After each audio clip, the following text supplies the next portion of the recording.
ধরুন, শরীরের হৃৎপিণ্ড সচল রাখার জন্য এই মুহূর্তে ঠিক কিছু পরিমাণ ক্যালসিয়ামের খুব প্রয়োজন, কিন্তু আর সারাদিনের খাবারে তেমন কোনো ক্যালসিয়ামের সোর্সই ছিল না।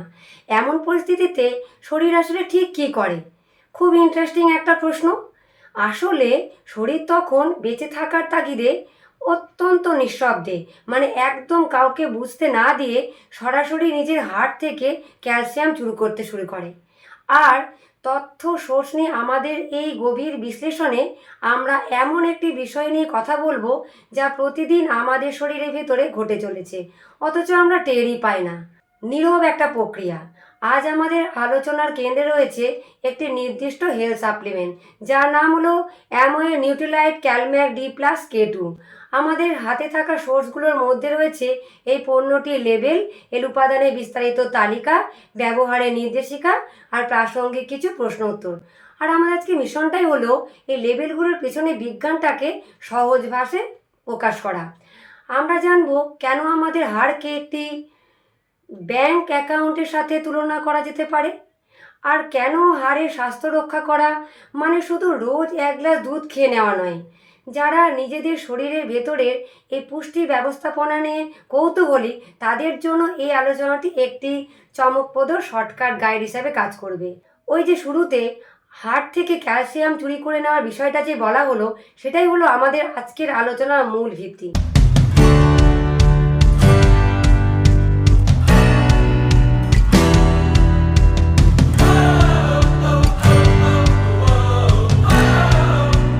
Hello friend, welcome back to my channel. আমি সুমনা।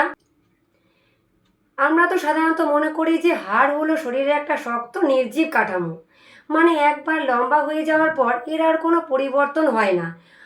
মূলত সাধারণ ধারণা তো এরকমই, কিন্তু বিজ্ঞান বলছে সম্পূর্ণ ভিন্ন কথা। হাড় প্রতিনিয়ত ভাঙে এবং নতুন করে তৈরি হয়। আর আমাদের হাতে থাকা এই সাপ্লিমেন্টের তথ্যগুলি গভীরভাবে বিশ্লেষণ করলে বোঝা যায় যে এই ভাঙা গোড়ার কাজটা আসলে কতটা জটিল, আর সেখানে প্রতিদিনের পুষ্টির ভূমিকাটা কতটা অপরিহার্য সেটাও পরিষ্কার হয়ে যায়। আচ্ছা, আমি যখন এই পণ্যটির লেবেলের দিকে দেখলাম, প্রথমে আমার মনের মধ্যে একটা খটকা জাগলো যে এর উপাদানের তালিকাটা বেশ লম্বা। এখানে মূল ফোকাস করা হয়েছে 6টি অত্যাবশ্যকীয় উপাদানের ওপর: calcium, vitamin D, zinc, magnesium, manganese এবং ভিটামিন K2। একটা কমপ্লিট প্যাকেজ। এখন ক্যালসিয়ামের কথায় যদি আসি, আমরা তো জানি যে ক্যালসিয়াম কার্বনেট হলো সবচেয়ে জনপ্রিয় এবং পরিচিত সোর্স, তাই না? সবচেয়ে কমন সোর্স এটা। এই সাপ্লিমেন্টেও ক্যালসিয়াম কার্বনেট রয়েছে প্রায় 60%-এর মতো, কিন্তু এর পাশাপাশি তারা ব্যবহার করেছেন একটা সামুদ্রিক শৈবাল, যার পরিমাণটা হলো মোটামুটিভাবে 20%-এর কাছাকাছি। আচ্ছা, শৈবাল মানে হচ্ছে সামুদ্রিক উদ্ভিদ। শুনতে একটু অবাক লাগছে যে আমরা যখন ক্যালসিয়ামের কথা বলি তখন আমাদের মাথায় আসে দুধ, পনির বা এই ধরনের কোনো প্রোডাক্টের কথা। হাড়ের জন্য সামুদ্রিক উদ্ভিদ কেন? এটা কি শুধু বিজ্ঞাপনের চমক, বা ধরুন শুনতে ভালো লাগার জন্য ব্যবহার করা হয়েছে? এই প্রশ্নটা ওঠা কিন্তু খুবই স্বাভাবিক। আপাত দৃষ্টিতে শৈবালের বিষয়টা একটা মার্কেটিং চমক বলে মনে হতেই পারে, কিন্তু এর পেছনে বিজ্ঞানটা আসলে বেশ চমকপ্রদ। এই যে সামুদ্রিক শৈবালের কথা যেখানে বলা হয়েছে, এটা হলো প্রকৃতিতে ক্যালসিয়ামের একটা অন্যতম ঘনীভূত একটা উদ্ভিজ্জ একটা সোর্স, মানে কনসেন্ট্রেটেড সোর্স। ক্যালসিয়াম কার্বনেট একটি সমৃদ্ধ সোর্স ঠিকই, কিন্তু যখন এর সাথে এই গভীর সমুদ্রের উদ্ভিজ্জ সোর্সকে যোগ করা হয়, তখন পুরো মিশ্রণটি শরীরের জন্য অনেক বেশি প্রাকৃতিক একটা ফর্মে পরিণত হয়।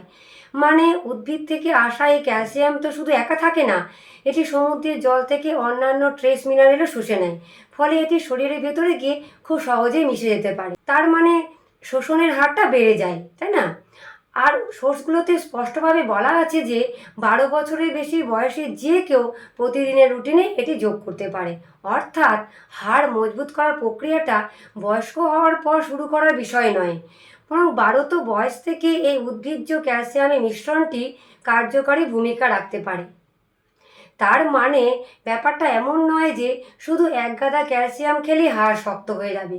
আমি যদি একটা উপমা দিই, ধরুন একটা কনস্ট্রাকশন সাইট বা বাড়ি তৈরির জায়গা, সেখানে আপনি শুধু ইট এনে পাহাড়ের মতো জমা করে রেখেছেন, কিন্তু ইটগুলোকে গাঁথার জন্য যদি সিমেন্ট, বালি, জল বা সঠিক নকশা না থাকে, তাহলে কি সেটা কখনো আস্ত বাড়ি হবে?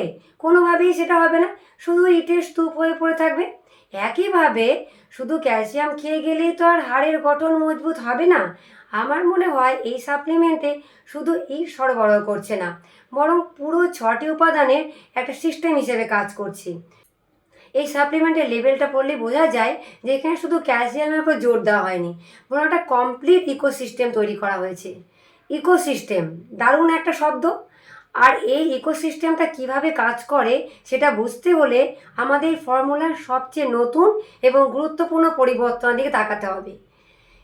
ঠিক এখান থেকেই বিষয়টা সবচেয়ে বেশি আকর্ষণীয় উঠেছে, কারণ আমরা লেভেলের তথ্য থেকে দেখতে পাচ্ছি যে পূর্ববর্তী ফর্মুলার তুলনায় এই নতুন ফর্মুলাতে বেশ কিছু পরিবর্তন এসেছে। পণ্যটির বিবরণে বলা হয়েছে এর পুষ্টিগুণ ICMR 2020 মানে ইন্ডিয়ান কাউন্সিল অফ মেডিকেল রিসার্চে 2020 সালের নির্দেশিকা অনুসারে সংশোধন করা হয়েছে। আর এই আপগ্রেডের সবচেয়ে বড় সংযোজনটার নাম হলো ভিটামিন K2। আমরা তো ছোটোবেলা থেকে শুনে আসছি যে হাড়ের জন্য শুধু ক্যালসিয়াম আর ভিটামিন ডি দরকার। এই ভিটামিন K2 তো মনে হচ্ছে যেন পাড়ার নতুন ছেলে। লেবেলে লেখা আছে এটি হাড়ের স্বাভাবিক গঠনের জন্য প্রয়োজন। কিন্তু আমার প্রশ্ন হলো, এই ভিটামিন K2 কি সত্যি নতুন কোনো গেম চেঞ্জার, নাকি এটি শুধু এই উপাদানের তালিকাটাকে আরেকটু লম্বা করার আর একটু ভারী করার একটা উপায় মাত্র? কিন্তু এটি একেবারে তালিকা লম্বা করার জন্য নয়। ভিটামিন K2 সংযোজনটা আধুনিক পুষ্টিবিজ্ঞানের একটা বিশাল বড় আবিষ্কার বলা যেতে পারে। আমরা যদি শরীরের ভেতরের পুরো মেকানিজম বা প্রক্রিয়াটার দিকে তাকাই, তাহলে বিষয়টাকে খুব ভালোভাবে বুঝতে পারবো। লেবেলে FAQ সেকশনে একটা চমৎকার তথ্য দেওয়া আছে। সেখানে বলা হয়েছে যে ভিটামিন ডি, যা এখানে আর্গো ক্যালসিফেরল থেকে নেওয়া হয়েছে, রক্ত প্রবাহ থেকে অন্ত্রে ক্যালসিয়াম শোষণে সহায়তা করে। অর্থাৎ আপনি খাবার বা সাপ্লিমেন্ট থেকে যে ক্যালসিয়ামটা খেলেন, সেটা ভিটামিন ডি সেটাকে শরীরের ভেতরে গ্রহণ করতে বা শুষে নিতে সাহায্য করবে। তার মানে ভিটামিন ডি শুধু দরজাটা খুলে দেয় ক্যালসিয়ামকে ভেতরে ঢোকার জন্য। কিন্তু আসল সমস্যাটা শুরু হয় এর পরে। এই যে ক্যালসিয়ামটা যে শরীরে ঢুকলো, সেটা যাবে কোথায়? মানে ক্যালসিয়াম তো নিজে থেকে জানে না যে তাকে হাড়ে যেতে হবে। অনেক সময় এই শোষিত ক্যালসিয়াম রক্তনালীতে বা কিডনিতে গিয়ে জমা হতে পারে। মারাত্মক একটা বিষয়, শরীরের জন্য একটা মারাত্মক ক্ষতি হতে পারে। ঠিক এই জায়গাটাতে ভিটামিন K2 এর প্রবেশ। ভিটামিন K2 অনেকটা একজন দক্ষ ট্রাফিক পুলিশের মতো কাজ করে। এটি শোষিত ক্যালসিয়ামকে সঠিক পথ দেখিয়ে শরীরে সোজা হাড়ের কাঠামোর ভেতর প্রবেশ করতে সাহায্য করে।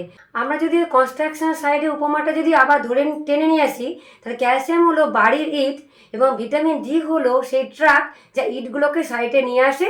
আর ভিটামিন K2 হলো সেই সাইট ম্যানেজার বা ট্রাফিক পুলিশ, যা নির্দেশ করে যে ইটগুলো যেন রাস্তায় পড়ে না থেকে সোজা হাড়ের দেয়ালে গিয়ে গাঁথা হয়। মানে একটা উপাদান ছাড়া একটা উপাদান একেবারে অচল। ভিটামিন ডি যদি ক্যালসিয়াম এনে দেয় আর ভিটামিন K2 যদি পথ না দেখায়, তাহলে পুরো সিস্টেমটা বিশৃঙ্খল হয়ে পড়বে। এই যে কনস্ট্রাকশন সাইট বা ট্রাফিক পুলিশের কথা উঠলো, এখান থেকে কিন্তু আর একটা মজার বিষয় মাথায় আসে। হাড়ের বাইরে শরীরের অন্যান্য জায়গায় এই 6টি উপাদানের টিমের প্রভাব কতটা বিস্তৃত। আমি উপাদানের তালিকাটা দেখছিলাম, সেখানে ক্যালসিয়াম, ভিটামিন ডি আর ভিটামিন K2 ছাড়াও আরও 3টি উপাদানের কথা বলা হয়েছে: জিঙ্ক, ম্যাঙ্গানিজ এবং ম্যাগনেসিয়াম। আমি লেবেলের সংখ্যাগুলো না পড়ে শুধু পেছনের কারণটা বোঝার চেষ্টা করছিলাম। যেমন ধরুন, লেবেলে বলা হয়েছে জিঙ্ক রোগ প্রতিরোধ ক্ষমতা বা ইমিউন সিস্টেম বাড়াতে সাহায্য করে। আবার ম্যাঙ্গানিজের কাজ হলো যোজক কলা বা কানেকটিভ টিস্যুর স্বাভাবিক গঠনে সহায়তা করে। আর ম্যাগনেসিয়াম হাড়ের স্বাভাবিক রক্ষণাবেক্ষণে অবদান রাখে। আমার প্রশ্ন হলো, হাড় তো আমরা জানি একটা শক্ত সাদা লাঠির মতো জিনিস। একটা হাড়ের সাপ্লিমেন্টের ভেতরে ইমিউন সিস্টেম বা রোগ প্রতিরোধ ক্ষমতা বাড়ানোর জন্য জিঙ্ক কেন দরকার? কানেকটিভ টিস্যুর সাথেই বা হাড়ের সম্পর্ক কী আছে? এই ভুল ধারণাটা আসলে আমাদের অনেকের মধ্যে থাকে যে হাড় মানে একটা শক্ত লাঠির মতো জিনিস, মানে বাইরে থেকে দেখলে ওরকমই মনে হয়। কিন্তু বাস্তবে হাড় হলো শরীরের অন্যতম জীবন্ত এবং সক্রিয় একটি টিস্যু। যখন ম্যাঙ্গানিজ বা কানেকটিভ টিস্যুর কথা বলা হচ্ছে, তখন আমাদের বুঝতে হবে যে হাড় শুধু ক্যালসিয়াম দিয়ে তৈরি নয়। হাড়ের ভেতরে কোলাজেনের একটা জালের মতো কাঠামো থাকে, যা হলো এই কানেকটিভ টিস্যু। এই জালটাই হাড়কে ফ্লেক্সিবল বা নমনীয় রাখতে সাহায্য করে। যদি এই জালটা না থাকে তাহলে হাড় হয়ে যাবে চক পেন্সিলের মতো, যা একটু চাপ লাগলে মট করে ভেঙে যেতে পারে। ম্যাঙ্গানিজ এই কোলাজেনের জালটাকে তৈরি করতে সাহায্য করে। তার মানে ক্যালসিয়াম হাড়কে শক্ত করছে, আর ম্যাঙ্গানিজ হাড়কে ভেঙে যাওয়ার হাত থেকে বাঁচাচ্ছে, তাকে নমনীয় করে। কিন্তু জিঙ্কের বিষয়টা, জিঙ্ক এবং ইমিউন সিস্টেমের সম্পর্কটা তো আরও গভীর। আমাদের শরীরের বেশিরভাগ রোগ প্রতিরোধ ক্ষমতাকারী কোষ বা শ্বেত রক্তকণিকা তৈরি হয় কোথায় জানেন? হাড়ের মজ্জায় বা বোন ম্যারোতে। অর্থাৎ হাড়ের ভেতরের অংশটাই হলো আমাদের শরীরের ইমিউন সিস্টেমের একটা হেডকোয়ার্টার। তাই জিঙ্ক যখন ইমিউন সিস্টেমকে শক্তিশালী করে, তখন এটি পরোক্ষভাবে হাড়ের মজ্জার স্বাস্থ্যকেই ভালো রাখছে। মানে হাড় শুধুমাত্র আমাদের দাঁড় করিয়ে রাখে না, এটা আমাদের শরীরের একটা বিশাল প্রতিরক্ষা কারখানাও বটে। আর ম্যাগনেসিয়াম হলো সে সিমেন্টের মতো, যা ক্যালসিয়ামকে ধরে রাখতে এবং হাড়ের সামগ্রিক কাঠামোকে একটা স্থিতিশীল অবস্থায় বজায় রাখতে সাহায্য করে। মানে 6 জনের একটা পারফেক্ট টিম। কিন্তু এই উপাদানগুলোর মাত্রাগুলো নিয়ে আমার মনের মধ্যে একটা বিশাল সন্দেহ জেগেছে। খুব মনোযোগ দিয়ে দেখলাম, কোনো উপাদানে কিন্তু দৈনিক চাহিদার বা আরডি এর 100 ভাগ পূরণ করতে পারছে না। দৈনিক চাহিদার মাত্র 33% মতো রয়েছে। এখন ব্যবহারের নিয়মে বলা আছে যে প্রতিদিন 2টি করে ট্যাবলেট খেতে হবে। কেউ যদি দিনে 2টো ট্যাবলেট খায়ও, তবুও সে ক্যালসিয়াম পাচ্ছে প্রায় 66%-এর মতো। জিঙ্ক হয়তো 100 ভাগ হচ্ছে, কিন্তু ক্যালসিয়াম তো পুরোটা কভার হচ্ছে না। আমার প্রশ্ন হলো, যদি এটা একটা কমপ্লিট সিস্টেমে হয়, তাহলে এর ভেতরে দৈনিক চাহিদার 100 ভাগই উপাদান দেওয়া হলো না কেন? এই সাপ্লিমেন্টটি কি তাহলে একটা অসম্পূর্ণ প্রোডাক্ট, নাকি এর পিছনে অন্য কোনো যুক্তি আছে? এই প্রশ্নের উত্তর লুকিয়ে আছে এই সাপ্লিমেন্ট বা পরিপূরক শব্দটি দর্শনের মধ্যে। অনেকেই মনে করে সাপ্লিমেন্ট খাওয়া শুরু করলে আর কোনো পুষ্টিকর খাবার খাওয়া দরকার নেই। এটি একটি মারাত্মক ভুল ধারণা। এই ফর্মুলাটির কাজ দৈনন্দিন খাবারের বিকল্প হওয়া নয়। এটি কিন্তু বিকল্প নয়। আমরা সারাদিন যে খাবার খাই, সেটা ডাল হোক, ভাত হোক বা সবজি বা মাছ, সেখান থেকে শরীর তার প্রয়োজনীয় পুষ্টির একটা বড় অংশ এমনিতেই সংগ্রহ করে নেয়। অর্থাৎ আমরা দৈনন্দিন খাবার থেকে কিছু না কিছু ক্যালসিয়াম পাচ্ছি। কিন্তু আমাদের বর্তমান জীবনযাত্রা, খাদ্যাভ্যাস বা ধরুন মাটির গুণগত মান কমে যাওয়ার কারণে খাবারের সেই পুষ্টিগুণ দিয়ে আমাদের দৈনিক চাহিদার 100 ভাগ সবসময় পূরণ হয় না। সেটা একটা বিশাল বড় সমস্যা। ধরুন আপনি এমন কোনো ডায়েট করছেন যেখানে ডেইলি প্রোডাক্ট কম, অথবা আপনি এতটাই ব্যস্ত যে সুষম খাবার খাওয়ার আপনার সময় নেই। আজকের দিনে এটা খুবই কমন প্রবলেম। তো যে ঘাটতিটুকু থেকে যায়, এই ক্যালম্যাক D+K2 ঠিক সেই শূন্যস্থানটুকু পূরণ করার জন্যই তৈরি করা হয়েছে। তার মানে এটা ঘাটতি মেটানোর জন্য তৈরি করা হয়েছে, ওভারডোজের জন্য না। যদি এই সাপ্লিমেন্টে 100 ভাগ ক্যালসিয়াম বা ভিটামিন ডি দিয়ে দেওয়া হতো, আর তার পাশাপাশি যদি সারাদিন আমরা পুষ্টিকর খাবার খেতাম, তাহলে শরীরে এই উপাদানগুলোর মাত্রাটা অতিরিক্ত হয়ে যাওয়ার একটা ঝুঁকি থাকতো, ব্যালেন্স নষ্ট হয়ে যেত।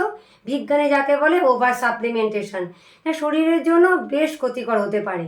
তাই এই উপাদানগুলোর মাত্রাটা এমনভাবে নিখুঁতভাবে নির্ধারণ করা হয়েছে, যাতে এটি রোজকার খাবারের সাথে মিলে শরীরে পুষ্টির একটা ব্যালেন্স তৈরি করতে পারে।